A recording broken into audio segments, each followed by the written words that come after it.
ቤተሰብ ዘይብሉ ማርክ ምስ ኪም ዝተባህለ ዓርኩ ኣብዚ ቤት ማእሰርቲ ይእሰሩ። ፖሊስ ድማ ናብ ማርክ ብምምጻእ ታሲራ ኻርየኒ ኢሉ ይሓቶ። ማርክ ድማ ታሲራ ኣብ ገዛ ረሲዕዎ ከም ዝመጸ እንትነግሮ እዚ ፖሊስ ድማ ኣብዚ ክትጸንሑ ኢኹም ኢሉ የፈራርሖ። ማርክ ድማ ሕጂ ናይ ኢድ ግጥም ከም ዘለዎ ነቲ ፖሊስ ይነግሮ እሞ እቲ ፖሊስ ድማ ኣነ ክኣምነካ ኣይክእልን ስለዚ ንዓምሳ ይግጠም ይብሎ። ማርክ ግን ሓደ ደቂቕ እኳ ከይወሰደሉ ይስዕሮ። ነዚ ዝረኣየ ፖሊስ ድማ በክልተ ኢዱ ይገጥሞ እሞ ስለዘይከኣለ ድማ ኣዝዩ ይግረም። ሰላም ክቡራተይ ሎሚ ድማ ሻምፒዮና ዘርእስታ ፊልሚ እየ ሒዘልኩም ቀሪበ ዘለኹ። ፊልምና ድማ ከም እትፈትዋ ስለ ዝተኣማመን ነዛ ቪድዮ ላይክ ምግባር ጀምርዋ። ፊልምና እንትጅምር ሓደ ማርክ ዝተባህለ ሰብኣይ እንዳረየና እዩ።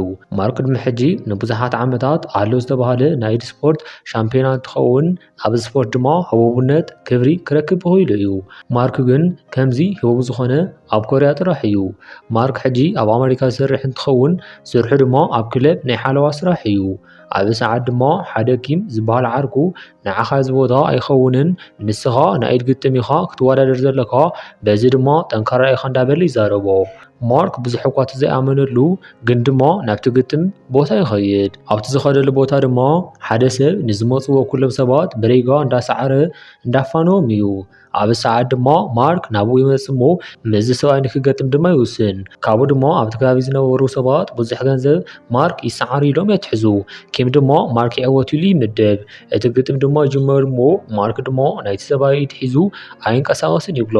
እቲ ሰብኣይ ድማ ንምውዳቕ እንተበተነ እኳ ናይ ማርክ ኢድ ግን ካብ ሓፂን ንላዕሊ ጠንካራ ይኾነ እሞ ኣብ መጨረሻ ድማ ማርክ ናይ ሰብኣይ ኢድ ናብ መሬት ብምልካዕ ይስዕሮ። ነዚ ዝረኣዩ ሰባት ድማ ኩሎም የጣቕዕሉ እሞ ኪም ድማ እዚ ኩሉ ገንዘብ ናብ ኢዱ የእትዎ። ኣብ ሰዓት ግን ናይቲ ዝተሰዓረ ጉጅለ ናብ ኪም ብምምጻእ እቲ ዝበልዖ ገንዘብ ንክመልሰሎም ይነግርዎ። ምስ ኣበዮም ድማ ብሓይሊ ተጠቂሞም ይምንጥልዎ። ማርክ ድማ ናብኦም ብምኻድ ነቲ ዝሰዓረ ሰብኣይ ናብ መሬት የውድቆ። ብኻሊእ ገጽ ድማ ናይ ትካላት ስራሒ ናብኡ እንጠብቆ ማርክ ቀጥቂጡ ካብዚ ቦታ ይወፅእ እሞ በዚ ምክንያት ድማ ማርክ ካብ ስርሑ ይባረር። ካብኡ ድማ ድሕሪ ሒደት መዓልትታት ማርክ ኣብ ሓደ ሱፐርማርኬት ሓላዊ ኮይኑ ይቁፀር። ስርሑ እኳ እንተኸበዶ ግን ድማ ክሰርሕ ይጅምር። ንዝመፁ ሰባት ድማ ብኣግባቡ እንዳተቐበለ ብስርዓት ክሰርሕ ይጅምር። ማርክ ሕጂ ድማ ኣብ ገዝኡ ዝድግሰሉ ውሕድ ደቂቕ ስለዝኾነ ሕጉስ ኣይኮነን ዘሎ። ሓደ መዓልቲ ድማ ማርክ ኣብ ስራሕ እንዳሃለወ ስልኪ ይድወለሉ እሞ ነቲ ስልኪ ድማ ምስ ኣልዓሉ ዝደወለሉ ዓርኩ ኪም እዩ። ኪም ድማ ሕጂ ኣብ ኮርያ ናይ ኢድ ውድድር ተጀሚሩ እዩ ስለዚ ንዓ ተወዳደር ኣብዚ ድማ ብዙሕ ገንዘብ ክንረክብ ኢና ብምባል ይነግሮ። ወሲኹ እውን እዚ ውድድር ዓለም ለኻዊ ምዃኑ ምስ ነገሮ ድማ ንምውድዳር ይውስን። ካብኡ ድማ ናብቲ ሜዳልዩ ዝተቐመጠሉ ቦታ ይኸይድ እሞ ነቲ ክቡርን ዓብይ ዝኾነ ሜዳልያ ሒዙ ካብ ገዝኡ ይወፅእ። ሕጂ ድማ ዝኸደሉ ቦታ ናብ ዓርኩ ኪም እዩ ነይሩ። ኪም ድማ ናብ ኤርፖርት ሒዝዎ ይኸይድ እሞ ተተሓሒዞም ድማ ናብ ኮርያ ይምለሱ። ኣብ ኮርያ ድማ በፂሖ ምግቢ እንዳበልዑ እንዳሃለው ኪም ኣነ ካብ ሕጂ ናትካ ማናጀር እየ ዝኸውን ብዙሕ ገንዘብ ድማ ክንሰርሕ ኢና ኢሉ ይነግሮ። ማርክ ድማ እቲ ዘድልየኒ ነገር ንስኻ ወዲ ኣለይ ወኪለካ ኣለኹ ኢሉ ይነግሮ እሞ ኪም ድማ ነዚ ነገር ደስ እንዳበሎ ይቕበሎ። ኪም ድማ ብዙሕ ገንዘብ ንምርካብ ኣብታ ምሽት እንታይ ገብር ከም ዘለዎ ኣብ ወረቐት ጽሒፉ ይሓድር። ንፀቢሒቱ ድማ ኪም ማርክ ጠንካራ ክኸውን ካብ ንግሆ እስካብ ምሽት ስፖርት ክሰርሕ ይነግሮ። ካብኡ ምስ መሰየ ድማ ኪምን ማርክን ተተሓሒዞም ናብ ሓደ ክለብ ይኸዱ። ኪም ኣብ ማእኸል ኣትዩ እንትስዕስዕ ማርክ ግን ከም ዝለመዶ ኣብ ሓደ ቦታ ከም ቦዲጋርድ ደው ይብል። ሕጂ እውን ብዙሓት ሰባት ንማርክ ከም ቦዲጋርድ እዮም ዝርእይዎ።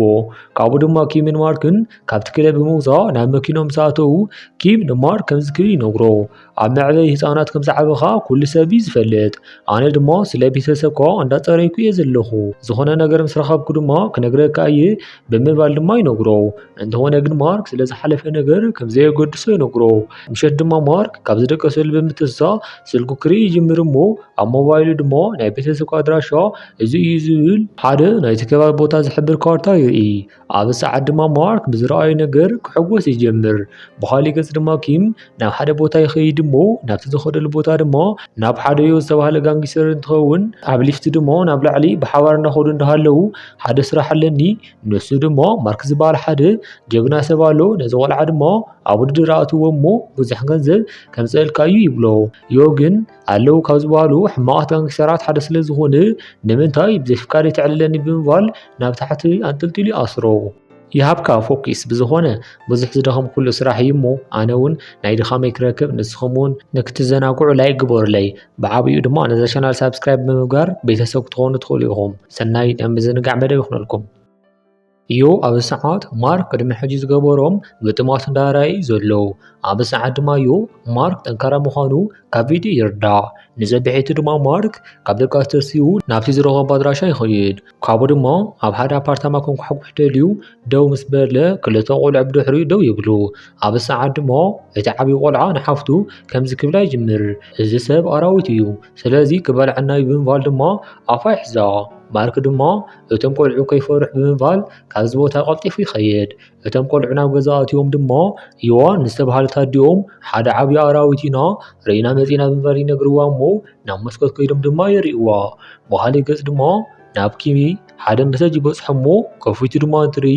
ብሓሳብካ ተሰማሚዐ እየ ነቲ ሰብኣይ ድማ ምፃእዮ እሞ ሃላልየና ይብሎ በሃሊ ገጽ እዚ ዝተባሃለ ጋንግስተር ድማ ኣብ ዕዳጋ ማእኸል ካብቶም ነጋዶ ግብሪ ክእክብ ይጅምር ብዙሕ ግዜ ድማ ካብ ዮዋን ብዙሕ ገንዘብ ይወስድ እዩ ምክንያቱ ድማ ኣዝያ ቅንዕቲ ኣዝያ ድማ ስለ ትፈርሖ ኩሉ ግዜ ብዙሕ ገንዘብ እያ ትህቦ ምሸት ድማ ማርክ ምስ ዓርኩ ኪም ኮይኑ ናብዮ ይኸዱ ዮ ድማ ንማርክ ብምርኣየ ኣዝየ ሕጉስ እየ ብምባል ሰላም ይብሎ ኮፍ ኢሎም ድማ እንዳዕለሉ እንዳሃለው ሓደ ሕጊ ኣለኒ ተሰዓር እንተይለኻ ክትሰዓር ኣለካ ዝበልኮኻ ትገብር ኣለካ እንተዘይኮይኑ ድማ ስፖንሰር ኣይገረካኒ ብሎ እሞ ማርክ ድማ ብሓሳቡ ይሰማማዕ ሓደ ውድድር ድማ ስለ ዝነበረ ኣብቲ ውድድር ኣብ ዝወዳደሩ ሰዓት ማርክ ኣብ ሓደ ደቂቃ ውሽጢ ነቲ ውድድር ይስዕሮ በዚ ድማ ዮ ስለ ዝተሓጎሰ ኣብ በዓል 5 ኮኸብ ሆቴል ንክሓደር ይገብሮ ኣብ ሰዓት ድማ ኪም ሓደ መሰጅ ይበፅሖ እቲ መሰጅ ድማ ዝለኣኹ ዮ እንትኸውን ጽባሕ ሓደ ውድድር ኣለዎ ንዑ ድማ ክስዕር ኣለዎ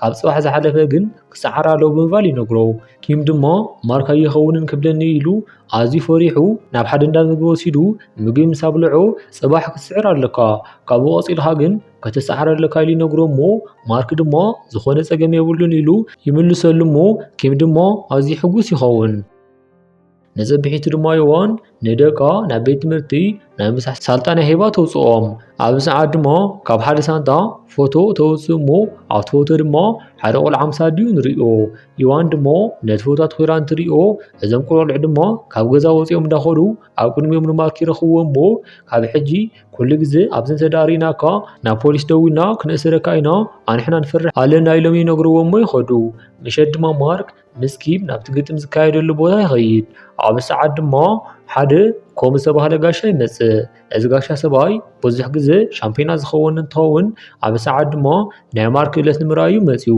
ካብኡ ድማ ማርክ ምስ ሓደ ገጅፍ ሰብኣይ ንክወዳደር ይገብርዎ እሞ ማርክ ድማ ንክስዕሮ ሓደ ደቂቃ እኳ ይወስደሉን በዚ ክእለቱ ድማ ኩሉ ሰብ የጣቕዓሉ ናብዞም ተዓደምቲ ድማ እንትርኢ ኣብ ማእኸሎም ዮዋን ይሪኣ እቲ ካልኣይ ግጥም ድማ ክጅመር እንትብል ዮ ንዮዋን ካብ ሕጂ እዚ ግብሪ ምእካብ ክገድፎ እየ እንዳበለ ፀጉራ ክነኻኻ ይጅምር ማርክ ድማ ነዚ እንትርኢ ኣይተሓጎሰሉን እቲ ተሰዓረሉ ዝተባሃለ ካልኣይ ውድድር እንትጅምር ድማ ማርክ ብህልክ ይስዕር ነዚ ዝረኣዮ ድማ ካብ ሕጂ ኮንትራት ያቋሪፀ እየ ብምባል ይነግሮ እሞ ማርክ ድማ ደፊኡ ካብቲ ቦታ ይወፅእ ኣብ መንገዲ ድማ ኪም ንምንታይ ከምዚ ጌርካ ብምባል ይሓቶ ማርክ ድማ ዮዋን እዮ ሓሳበይ ሰሪቓት ብምባል ይነግሮ ኪም ድማ ነፅብሒቱ ስርሑ ስለ ዝኾነ ናብ ዮዋን ይኸይድ እሞ ምስ ማርክ ዘለ ክርክብ ድማ እንታይ እዩ ብምባል ይሓታ በሃሊ ገጽ ድማ ዮ ናብዚ ቦታ ስለ ዝመፅእ ንኪም ብጋርድታቱ ይሃርሞ ማርክ ድማ ናብዚ ቦታ ቀልጢፉ ይመፅእ እሞ ነዞም ጋርድታት ብሪካ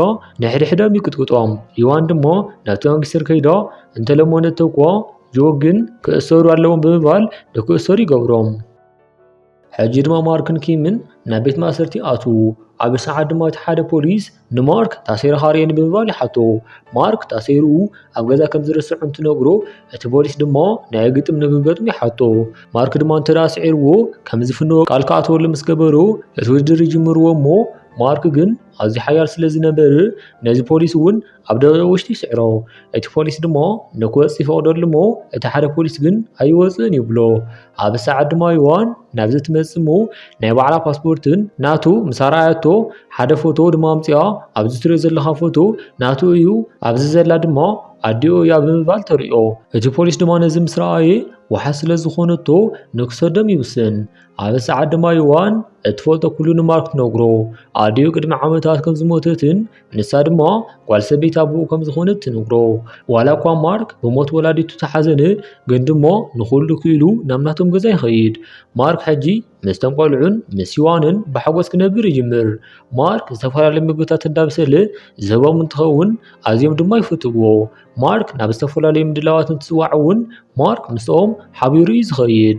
ነዚ ዝረኣየት ዮዋን ድማ ኣዝያ ክትሕጎስ ትጅምር። ማርክ ኣዲኡ ከይረኣያ እሟቱ ኣዝዩ ይሓርቕ። ሓደ መዓልቲ ድማ ዮዋን ኣብ ስራሕ ዑይላ እንትመጽእ ማርክ ኣብቲ ገዛ ዝነበሩ ነገራት ኩሎም ኣፀራርዩን ሓደሽ ንብረት ድማ ኣእትዩ ይጸንሓ እሞ ዮዋን ድማ በዚ ኣዝያ ትሕጎስ። ሕጂ ድማ ኪምን ማርክን እንትዕልሉ ኪም ከምዚ ክብል ይነግሮ ንስኻ ዘገርም ህይወት ታሪኽ እዩ ዘለካ ንምንታይ ዶክመንተሪ ኣይንሰርሖን ብምባል ይነግሮ። ማርክ ድማ ገንዘብ ዝረኽበሉ እንተኾይነ ሕራይ ብምባል ይሰማማዕ። ንጽቢሒቱ ድማ ናብታ ኮምቦ ትበሃል ከተማ ኣሎ ናብ ዝተባሃለ ተወዳዳሪ ይኸዱ። ብዙሓት ሰባት ነዚ ክስዕርዎ ዘይከኣሉ ማርክ ግን ኣብ ውሽጢ 4 ደቂቃ ይስዕሮ። ማርክ እንትስዕሮ ድማ ብቪድዮ ይሰኣል እሞ እቶም ቪድዮ ተኣኪቦም ድማ ዶክመንተሪ ይስርሑ። ብናይ ማርክ ስራሕ ድማ ሰብ ይግረሙ እሞ ኩሉ ድማ ይጠቕዓሉ። ካብቲ ዕለት ጀሚሩ ድማ ማርክ ብዙሕ ገንዘብ ስለ ዝረኸበ ሃፍታም ይኸውን። ሓደ መዓልቲ ድማ ማርክ ነቶም ቆልዑን ዮዋንን ናብ ቤት ትምህርቲ ሒዝዎም እንትኸይድ ሓንቲ ሰበይቲ ድማ ካብ ርሑቕ ኮይና ስለ ማርክ ሕማቕ ነገር ክትዛረብ ትጅምር። እዛ ቆልዓ ድማ ናብኣ ብምዛር ማርክ እኮ ናይዛ ሃገር ሻምፒዮና ክኸውን እዩ ነዚ ድማ ቃልካ ኣተወለይ ብምባል ካብኡ ድማ ቀልጢፋ ናብዛ ሰበይቲ ብምዛር ማርክ እኮ ኣዝዩ ጀግና እዩ ብምባል ትመልሰላ።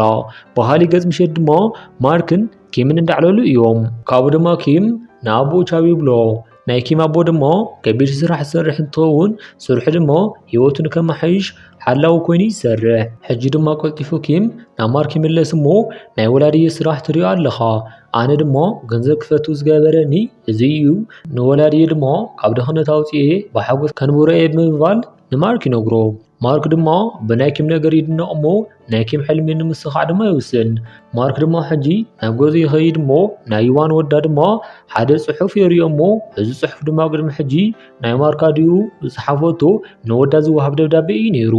ካብኡ ድማ እቲ ጽሑፍ ናብ ሞባይል ብምግባር ነቲ ጽሑፍ ክሪኦ ይጅምር። ካብኡ ድማ ኣድዩ ንወዳ ንመዕበይቲ ዝሃበቶ ንሳ ዝኾነ ዓይነት ገንዘብ ከም ዘይነበራን መማረፂ ድማ ሲና ከም ዝሃበቶ ዝገልጽ እዩ ነይሩ። ድሕሪ ዓመታት ድማ ንዑ ንምድላይ ተፈተነት እኳ ማርክ ዘለዎ ቦታ ግን ዝኾነ ክትረክብ ኣይከኣለትን። ናይ ማርክ ኣድዩ ድማ ሓሚሞ ኣብ ሆስፒታል ኣብ ዝነበረቱ እዋን ናይ መጨረሻ ሕልማ ድማ ንወዳ ምርካብ ከም ዝነበረን ንወዳ ድማ ረኺባ ገንበሮ ምስዓም ናይ መጨረሻ ሕልማ ከም ዝነበረ ኣብቲ ደብዳቤ ትጽሕፎ። ስለ ዮዋን ድማ ዝተዛረበት እንትኸውን ዮዋን ድማ ቤተሰብ ከም ዘይብላን ኣብ መንገዲ ድማ ተደርቢያ የረኺብያ ብምባል ትጽሕፍ እሞ ማርክ ድማ በዚ ኣዝዩ ይሓርቕ። ምክንያቱ ድማ ዮዋን ቅድሚ ሕጂ ዋል ሰብኣያ ዲኻ እየ ኢላ ስለ ዝተዳለየቶ እዩ። ካብኡ ድማ ማርክ በዚ ሓሪቑ ምስ ዮዋን ዝነበረው ርክብ ክቐንስ ይጅምር። ካብኡ ድማ ማርክን ኪምን እቶም ቆልዑን ናብ ሓደ ቦታ ይኸዱ እሞ ማርክ ኣብ ሓደ ቦታ ደው ኢሉ ንዮዋን ከምዚ ኢሉ ክዕልላ ይጅምር። ካብ ሕጂ ናብ ኣሜሪካ ክኸይድ እየ ናይዚ ሃገር መነባብሮ ኣይፈትኽውን ብምባል ስለ ዝሓሰበቶ ንምኻድ ይውስን። ኪም ድማ ናብኡ ብምምፃእ ድሕሪ ሰሙን እዩ እቲ ናይ ሻምፒዮና ግጥም ተወዳዲርካ ብምዕዋት ህይወትና ክትቕይሮ ኣለካ ብምባል ንማርክ ይነግሮ እሞ ማርክ ድማ ብዙሕ ድሕሪ ምሕሳብ ብሓሳቡ ይሰማማዕ። ባህሊ ገጽ ድማ ናይ ኩራ ሻምፒዮና ኮምቦ ነዚ ግጥም ንምስዓር ክብል ስፖርት እንዳሰርሐ እዩ። ባህሊ ገጽ ድማ ጋንጊስተር እዩ ሓደ ኬን ዝተባሃለ ሰብ የምጽእ። ኬን ቅድሚ ሕጂ ምስ ብዙሓት ሰባት ተወዳዲሩ እኳ እንተነበረ ብዝገርም ነገር ግን ንኹሎም ኢዶም እንዳሰበረ ይስዕሮም ነይሩ። ኣዝዩ ድማ ጨካን ስለ ዝነበረ ምስ ኬን ገጢሙ ኢዱ ወይ ድማ ኣጻብዕቱ ከይተሰበረ ዝወፀ የለን። ኬን ቅድሚ ሕጂ መበረታትዕ መድሓኒት ተጠቂሙ ቀዳማይ ደረጃ ሒዙ እኳ እንተነበረ ስለ ዝተፈለጠሉ ግን ንዓመታት ተኣሲሩ ነይሩ እዩ። ኣብዚ ሕጂ ሰዓት ድማ ካብ ቤት ማእሰርቲ ምስ ተፈትሐ ኣሎ ዝተባሃለ ሓያል ሰብ ኮይኑ ይወፅዩ። ካብኡ ድማ ናይቲ ግጥም መዓልቲ ይበፅሕ እሞ ኬን ማርክን ባህሊ ገጽ ድማ ናይ ኮርያ ሻምፒዮን ዝኾነ ኮምቦ መፅኦም እዮም። ካብኡ ድማ ተወዳደሪ ይመውቕ እሞ ማርክ ድማ ኣብ ገዛ ዝረስዑ ሃብል እቶም ቆልዑ ይረኽብዎ። ናብኡ ድማ ክኸዱ ስለ ዝደለዩ ነዚ ምክንያት ተጠቂሞም ናብ ባስ ብምእታው ናብኡ ይኸዱ። ካብኡ ድማ ዮዋን ኣብ ስራሕ እንዳሃለወት ሓደ ስልኪ ይደወለላ እሞ እቲ ስልኪ ድማ ምሳሌ ዕለቱ ዓርካ ካብቲ ግጥም ዝካየደሉ ቦታ ከም ዝደወለትን ንደቃ ድሞ ኣብዚ ርእዮም ብምባል ትነግራ እሞ ይዋን ድሞ ናብቲ ቦታ እንዳጎየት ትኸይድ። ኬን ድሞ ምስኡ ዝወዳደሩ ዝነበሩ ሰባት ንኩሎም ይስዕሮም። ኮምቦ እውን ከምኡ ተመሳሳሊ ንብዙሓት እንትስዕር ማርክ ግን ቅልጣፈ ዝተመልኦ ክእለት ብምርኣይ ካብኦም ብዝተፈለየ ይስዕር። ኣብዚ ግዜ ድማ እዩን ኣብ ጎኑ ዝነበረ በዓል ስልጣንን ናይ ማርክ ነገር ሪኦም ኣዝዮም ይፈርሑ። ምስኡ ዝነበረ በዓል ስልጣን ድማ ካብ ሕጂ ክልተ ውድድራት ጥራሕ እዮም ዝቐርዩ። ሕጂ ድማ ማርክን ኮምቦን ክወዳደሩ እዮም። ማርክ እንተዳ ስዒሩ ገንዘብና ክንብላዕ ኢና፣ ስለዚ ድማ ገንዘብና ከይንብላዕ ዝግበር ግበር ብምባል ነዚ ናይ ጋንግስተራት ሓላፊ ዝኾነ ንዮ ይነግሮ። ካብኡ ድማ ዮ ንኪብ ናብ ታሕተዋይ ክፍሊ የፀውዖ እሞ ኮምቦን ማርክን እንትገጥሙ ኮምቦ ንክስዕር ግበሩ። ምክንያቱ ኮምቦ ንናቶም ዝወከለ ኬን ስለዘይስዕሮ ንሳቶም ድማ መታን ክዕወቱ ነዚ እንተዳ ጌርካ ድማ እዚ ሳንጣ ሙሉ ገንዘብ ሒዝኩም ትወፁ ኢኹም ኢሉ ይነግሮ። ናይ ገንዘብ ነገር ዘይኽእሎ ኪም ድማ ገንዘብ ሙሉ ሒዙ ናብ ማርክ ይኸይድ። ካብኡ ድማ ኩሉ ነገር ብደንብ ገቢሩ የረድኦ እሞ እንተኾነ ግን ማርክ ኣይኸውንን ይብሎ። ኪም ድማ ምንም ክገብር ስለ ዘይከኣለ ስቕ ይብል እሞ እቲ ግጥም ድማ ይጅምር። እዚ ግጥም ድማ ኣብ መንጎ ኮምቦን ማርክን እንትኸውን ነቲ ግጥም ድማ ክልቲኦም ኢዶም ይዝርግሑ። እቲ ዳኛ ድማ ጀምሩ እንትብሎም ማርክ ኢዱ ደው የብል እሞ ኮምቦ ዝተባህለ ተወዳዳራይ ድማ ብዙሕ እኳ እንተፈተነ ግን ድማ ኣዝዩ ደኽሞ እሞ ማርክ ድማ ምድኻሙ ተዓዚቡ ብቐሊሉ ይስዕሮ። ኣብ ሰዓት ድማ ኩሎም ደገፍቱን ኣድናቆቱን ኩሎም ከጣቕዕሉ ይጅምሩ። ድሕሪ ዝተወሰነ ደቂቕ ድማ ንማርክ እንትሪኦ ይስእኖ እሞ ናብ ታሕቲ ድማ እንትወርድ እዮ ንኪም ሒዙ ኣንበርኪኹ እንዳቐጥቀጦ እዩ ዘሎ። ካብኡ ድማ ማርክ ንኪም ንምድሓን ክብል ንኩሎም ይቕጥቅጦም እሞ ካብኡ ድማ ንኪም ሒዙ ናብቲ ግጥም ዝካየደሉ ቦታ ይምለሱ። ካብኡ ድማ ማርክን ኬንን ነቲ ግጥም ንክጅምር ኩሉ ሰብ ኣዝዩ ይህንጠው። እዚ ግጥም ድማ ምስ ተጀመረ ኪም ናብ ማርክ ይመጽእ እሞ ስለ ገንዘብ ኣይትሕሰብ ሕጂ ስለ መስዓረን ሕሰብ ብምባል ይዛረቦ እሞ በዚ ዘረባ ድማ ማርክ ኣዝዩ ይነቓቓሕ። እቲ ግጥም ይጅመር እሞ ኬን ድማ ካብ ምጅማሩ ገና ናይ ማርክ ኣጻብዕቱ ይሰብሮ እሞ ማርክ ድማ ዝገበር ገቢሩ የስተኻኽሎ። ካብኡ ድማ ደጊሞም ናብ ግጥም ይምለሱ እሞ ኬን ድማ ደፊኡ ክስዕሮ እንትብል ካብኡ ድማ ንናይ ዩዋን ጓላ ክዕወት እየ ዝብል ቃል ይዝክር እሞ በዚ ድማ ተነቓቂሑ ንኬን ገልቢጡ ይስዕሮ። ኣብ ሰዓት ድማ ቅድሚ ሕጂ ብዘይተረኣየ ድጋፍ ኩሎም ሰባት የጣቕዕሉ። ካብኡ ድማ ማርክ ኣብ ዝገበሮ ቃለ መሕትት ኩሎም ንኣዲኡ ከም ዝፈትዋ ይዛረብ። ኣብ ናይ መጨረሻ ምርኢት ፊልምና ድማ ማርክን ኪምን ኩሎም ቤተሰቡን ፎቶ እንዳተሰኣሉ እንዳረኣይና ፊልምና ኣብዚ ትውዳእ። ፊልምና ተፈቲኹም ላይ ግበርዎ። ነዚ ቻናል ድማ ሓደሽቲ ዝኾንኩም ሳብስክራይብ ምግባርኩም ኣይትረስዑ። ሰላም ረህዋን ንህዝብና ፀፅብቑ ንዓኹም ሳብስክራይብ ድማ ንዓና